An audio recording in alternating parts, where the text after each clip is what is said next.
ശംശിയായിക്ക് സ്തുതിയായിരിക്കട്ടെ. ക്രിസ്തുവിൽ എത്രയും സ്നേഹം നിറഞ്ഞ സഹോദരങ്ങളെ,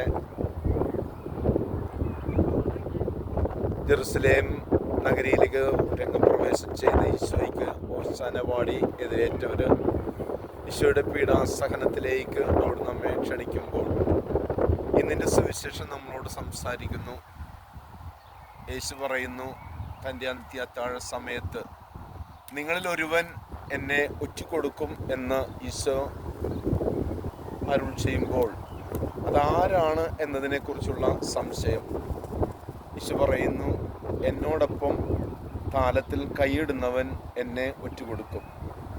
ഈശോ യൂദാസിനെ മനസ്സിൽ കണ്ടുകൊണ്ട് തന്നെ ഈശോ സംസാരിക്കുമ്പോൾ താൻ ചെയ്യാനിരിക്കുന്ന ഈ പ്രവൃത്തിയിൽ നിന്ന് പിന്മാറാൻ ഈശോ ആവശ്യപ്പെടുകയും ഒപ്പം അവൻ്റെ തന്നെ ആത്മനാശത്തെക്കുറിച്ച് ഒരവബോധമുണ്ടാകുവാൻ ഈശോ ക്ഷണിക്കുകയും ചെയ്യുന്നു.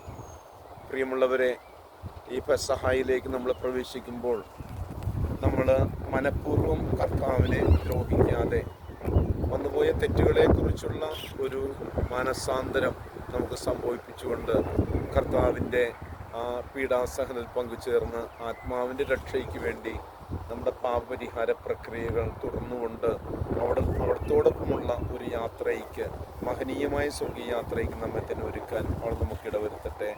ഏവർക്കും ഈ കടന്നു വരുന്ന പീഡാസഹന ദിവസങ്ങളിലെ അനുസ്മരണ യാത്രയ്ക്കായിട്ട് എല്ലാവരെയും സ്നേഹപൂർവ്വം ക്ഷണിക്കുന്നു. ആമേൻ.